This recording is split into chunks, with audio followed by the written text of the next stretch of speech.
السلام علیکم ورحمۃ اللہ وبرکاتہ۔ اعوذ باللہ من الشیطان الرجیم، بسم اللہ الرحمن الرحیم۔ قال اللہ تعالی فی القرآن المجید والفرقان الحمید وإنک لعلی خلق عظیم۔ وقال تعالی لقد کان لکم فی رسول اللہ اسوۃ حسنہ۔ سامعین کرام، یہ جو آیتیں ہم نے تلاوت کیا ہے، ایک تو ہے سورہ قلم سے، کہ اللہ سبحانہ و تعالی نے نبی اکرم صلی اللہ علیہ وسلم کو مبعوث کیا ہے اعلیٰ اخلاق کے ساتھ۔ اور سورہ احزاب میں جو آیت ہے کہ نبی اکرم صلی اللہ علیہ وسلم کے اخلاق میں ہمارے لیے مثال ہے، ہمارے لیے اس میں بہت اہم لیسنس ہیں۔ تو آج جو میں بات کرنے جا رہا ہوں وہ یہ ہے کہ سویلائزیشن اور مورل ڈیکیڈنس مسلمان کے لیے، اور صرف مسلمان نہیں بلکہ تمام انسان کے لیے اچھا اخلاق، ایتھکس اینڈ مورالٹی بہت اہم ہے۔ اور قرآن مجید، کیونکہ قرآن مجید جو ہے یہ ہماری سب سے اہم سورس ہے شریعہ کا، اور شریعہ میں ہم لوگ ہمیشہ تین کمپوننٹس کے متعلق گفتگو کرتے ہیں۔ شریعہ میں احکام اعتقاد ہے جو عقائد سے تعلق رکھتا ہے، تو قرآن مجید میں جو رہنمائی ہے وہ عقائد کے مسائل سے ہے، اور قرآن مجید میں جو رہنمائی دیا گیا ہے وہ دوسرا کمپوننٹ شریعہ کا ہے جو کہ احکام الاخلاقیہ، آداب و اخلاق کے جو رہنمائی ہمیں ملا ہے قرآن کریم سے۔ اور تیسرے جو ہے وہ ہے معاملات، یا دوسرے الفاظ میں فقہ، لوگوں کا آپس میں ایک دوسرے کے ساتھ معاملات، اور لوگوں کا انوائرمنٹ کے ساتھ معاملات، یہ سارا اس کا رہنمائی قرآن کریم میں کیا گیا ہے۔ تو یہ تینوں کمپوننٹس ملا کر اس شریعہ میں یہ شریعہ بنتا ہے۔ تو اب انسان کو کیوں با اخلاق ہونا چاہیے اور اچھے اخلاق والا ہونا چاہیے، کہ ہمیں با اخلاق کیوں ہونا چاہیے، یہ سمجھ میں آئے گا جب ہم اخلاق کا جو فائدہ ہے، فوائد ہے، اس کو دیکھا جائے۔ تو ایتھکس اینڈ مورالٹی کا جو بینیفٹس ہے، جو فوائد ہیں، وہ دو قسم میں ہم تقسیم کر سکتے ہیں۔ ایک ہے اس کے جو فوائد ہے وہ روحانی ہے، اور دوسرے قسم کا جو فوائد ہے وہ ہے معاشرتی، کیا نام، سوشل بینیفٹس، یا سماجی۔ تو روحانی میں اس میں بہت سارے احادیث بھی ہے کہ احب عباد اللہ عند اللہ احسنہم خلقا، کہ اللہ سبحانہ تعالیٰ کے یہاں پر سب سے بہترین انسان وہ شمار کیا جاتا ہے جس کا اخلاق اچھا ہو، جو با اخلاق انسان ہو۔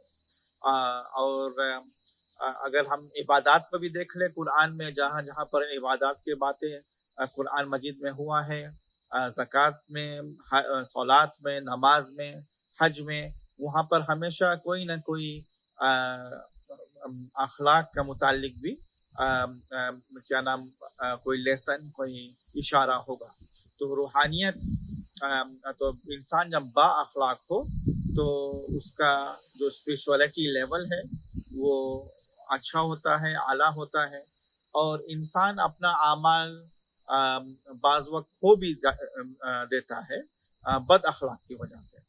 اور اس میں حالانکہ بعض احادیث جو آئے ہیں اس کو اکثر علماء ضعیف قرار دیتے ہیں، لیکن پھر بھی اگر اس سے ہمیں جو اس کا متن ہے، متن کے لحاظ سے دیکھا جائے تو اس میں بہت مطلب اس میں کوئی قرآن کے خلاف کوئی وہ نہیں ہے، اشارہ نہیں ہے۔ اب جس میں جو حدیث آیا ہے کہ انسان کا جو برا اخلاق ہے وہ اس کا اچھے اعمال کو کھا جاتا ہے، جیسے کہ کیا نام، سورج برف کو پگھلا دیتا ہے۔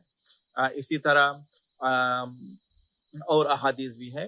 تو انسان بعض وقت اپنے اچھے اعمال کو کھو دیتا ہے اپنے برے اخلاق کی وجہ سے. اب دوسری طرف دوسرا جو فائدہ ہے، جو فوائد ہے، وہ معاشرتی فائدہ، سماجی فائدہ، اور یہ بہت اہم ہے اس زمانہ میں خاص کر کے، کیونکہ انسان جب با اخلاق ہوگا تو اس کا معاملات لوگوں کے ساتھ جب حسن اخلاق کے ساتھ ہوگا، بات کرنے کا طریقہ، لوگوں کو اپنا جو بغض، کینہ، حسد، ان جیسے رذائل، برے اخلاق سے جب وہ لوگوں کو اپنے سے محفوظ رکھے گا تو اس کا بہت سارے سوشل فوائد، سماجی فوائد ہیں.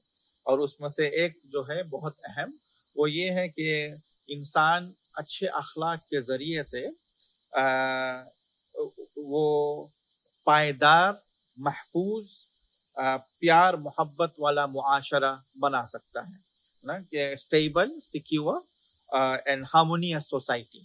اور یہ حاصل ہوگا اچھے اخلاق، انسان جب اپنے آپ کو اچھے اخلاق سے آراستہ کرے. اسی طرح تہذیب کو عدل سے آراستہ کر دینا، یہ بھی ایک سوشل بینیفٹ ہے. Directing civilization to a just end, کیونکہ سویلائزیشن جو ہے، جو ویسٹرن کانسیپٹ ہے سویلائزیشن کا، اس میں یہ ہوتا ہے کہ انسان جو بھی کر سکتا ہے وہ کرے. دس از دا کانسیپٹ جو ہے ویسٹرن سویلائزیشن میں ہے، to do what should be done, to do what can be done.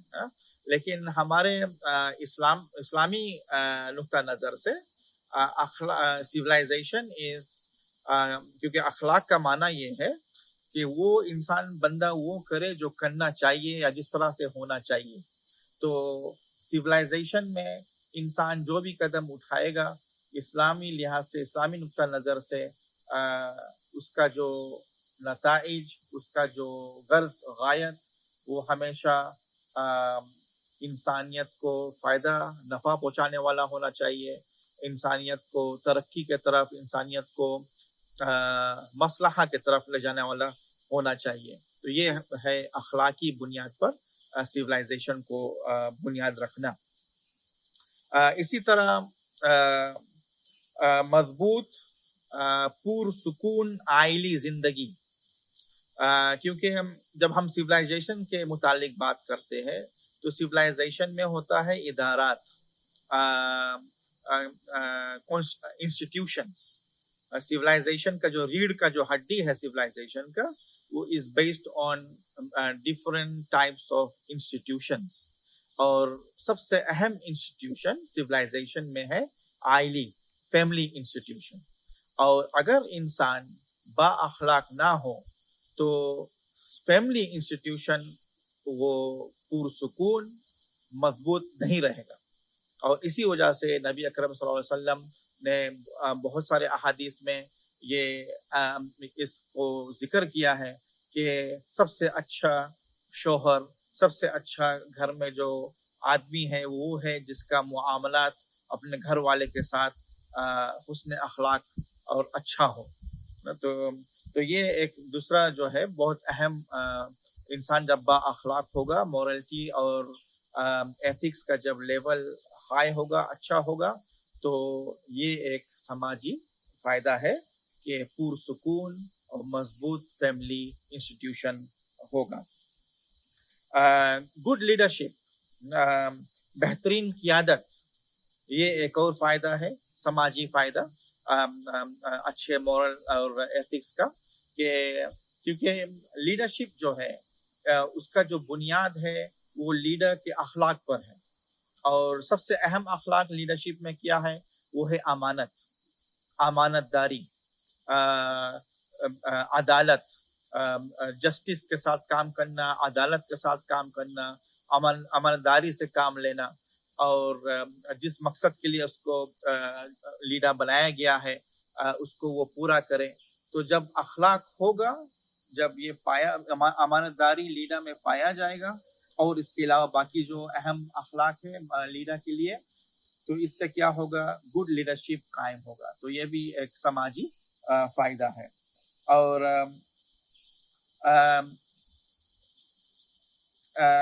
بہترین شناخت، آئیڈینٹی، ریپوٹیشن، یہ بھی ایک بہت اہم چیز ہے جس کو ہم اگر اس موجودہ زمانہ میں اگر اس کو ہم توازن کریں تو نظر یہی آئے گا کہ مسلمان ہر جگہ پر جو مار کھا رہے ہیں، ہر جگہ پر جو بدنامی ہے وہ ان کا بد اخلاقی کی وجہ سے ہے. ہر جگہ پر مسلمان کوئی کام ایسا کرتا ہے جو اسلام کے تعلیم کے خلاف ہوتا ہے. تو اس کا مطلب یہ ہے کہ مسلمان، کیونکہ جو ہم عبادات کرتے ہیں وہ تو ہم مسجد میں کرتے ہیں یا اپنے گھر میں کرتے ہیں. جو باہر کے لوگ ہیں، جو غیر مسلمان ہیں، جو نان مسلم ہیں، وہ اس کو یہ سمجھ میں نہیں آتا ہے کہ مسلمان کے اوپر نماز فرض ہے، ان کے اوپر زکوٰۃ فرض ہے. لیکن وہ جو دیکھتے ہیں، جو اس کا فرنٹ کور ہے مسلمان کا، وہ ہے اخلاق. تو انسان مسلمان اپنا ریپوٹیشن اگر اچھا بنانا ہو تو اس کے لیے اخلاق کا ہونا بہت ضروری ہے، بہت اہم ہے. تو یہ ایک اور فائدہ ہو گیا سماجی فائدہ کہ اخلاق کے ذریعے سے انسان اپنا اچھا ریپوٹیشن بنا سکتا ہے. اور سب سے اہم جو آخر میں ہے وہ ہے لوگوں کے دلوں کو جیتنا. ہم تاریخ میں دیکھتے ہیں، پڑھتے ہیں کہ جہاں بہت سارے موقع پر مسلمانوں نے جو لوگوں کا دل جیتا ہے، غیر مسلمانوں کا دل جو جیتا ہے، وہ مال کے ذریعے سے، اپنے جاہ، اپنے پوزیشن کے ذریعے سے نہیں، اخلاق کے ذریعے سے جیتا ہے. اور یہ اس بات کا تاریخ اس بات کا گواہ ہے. اگر ہم تاریخی کتابوں کو دیکھ لیں، جب بھی کوئی نہ کوئی غیر مسلمانوں کی طرف آئے ہیں، محبت کیا ہے، وہ دلوں کو مسلمانوں نے جیتا ہے، وہ اخلاق کے ذریعے سے جیتا ہے. تو یہ جو دو قسم کے فوائد میں نے یہاں پر بتایا ہے، روحانی فائدہ اور سماجی سوشل فائدہ، اس کو جب ہم دیکھتے ہیں تو اس سے معلوم ہوتا ہے کہ جو سیولائزیشن کا جو فول ہے، وہ اس کا تعلق جو ہے وہ مورل ڈیکیڈنس سے ہے. کہ جب اخلاق کا بجائے عروج کا، جب اخلاق کا درجات، اخلاق جو ہے وہ نیچے جانے لگے مسلمانوں کا، تو اس وقت اس کے ساتھ ساتھ بد اخلاقی کے ساتھ ساتھ ان کا سارا جو یہ انسٹیٹیوشنز ہے وہ اس میں کمزوری آئے گا. اور جب انسٹیٹیوشنز میں کمزوری آئے گا تو سیولائزیشن میں بھی کمزوری آئے گا. تو یہ ہمیشہ اس آخری نقطہ سے میں انشاءاللہ اس بات کو ختم کرتا ہوں. قرآن میں ہر جگہ جب بھی ایمان کا ذکر آیا ہے، ان الذین آمنوا، اس کے ساتھ ہی آیا ہے عاملوا الصالحات. ہمارے بعض امام، فقہا، علماء کرام عاملوا الصالحات کو صرف احکام سے اس کا تفسیر کر دیتے ہیں، اور حالانکہ یہ ایک قسم سے جسٹس نہیں ہے. عامل الصالحات میں اخلاق بھی آتا ہے، احکام بھی آتا ہے اور اخلاق بھی آتا ہے. انسان جب تک وہ سمجھے گا کہ نہیں کہ اچھا کیا ہے، برا کیا ہے، تو جو احکامات ہیں وہ تو صرف معدود ہے، لیکن جو اخلاقی جو چیز ہے وہ زندگی میں روزانہ اپنے والدین کے ساتھ معاملہ میں، اپنے جیران، اپنے نیبر، پڑوسی کے ساتھ، اپنے کام کے جگہ پر، بس میں سفر کر رہے، گاڑی میں سفر کر رہے، ہر جگہ پر اخلاق جو ہے وہ سب سے اہم چیز ہے. اخلاق کے ذریعے سے انسان اپنا رابطہ، اپنا جو معاملات کرتا ہے روزمرہ. تو اس وجہ سے یہ بہت ضروری ہے کہ مسلمان جب اس آیت کو پڑھے، جگہ جگہ پر ہے ان الذین آمنوا وعملوا الصالحات، کہ صالحات سے مراد صرف واجبات نہیں ہے، بلکہ اخلاق بھی ہے. تو مسلمان کے لیے یہ ایمان کا ایک بہت اہم جز ہے کہ انسان کو با اخلاق ہونا چاہیے. اور مجھے امید ہے کہ ہم جو ہے ہمارے علماء کرام مفسرین اس بات کو اہمیت دیں اور اس بات کو لوگوں کو سمجھائیں کہ عامل الصالحات ہو گیا، اسوۃ حسنہ ہو گیا، خلق عظیم ہو گیا، قرآن میں جگہ جگہ پر ہی ہے. اس کا جو ہے صحیح طریقہ سے اس کو بیان کیا جائے، لوگوں کو سمجھایا جائے کہ اخلاق بہت اہم چیز ہے ہمارے روحانی زندگی کے لیے بھی اور ہمارے معاشرتی زندگی کے لیے بھی.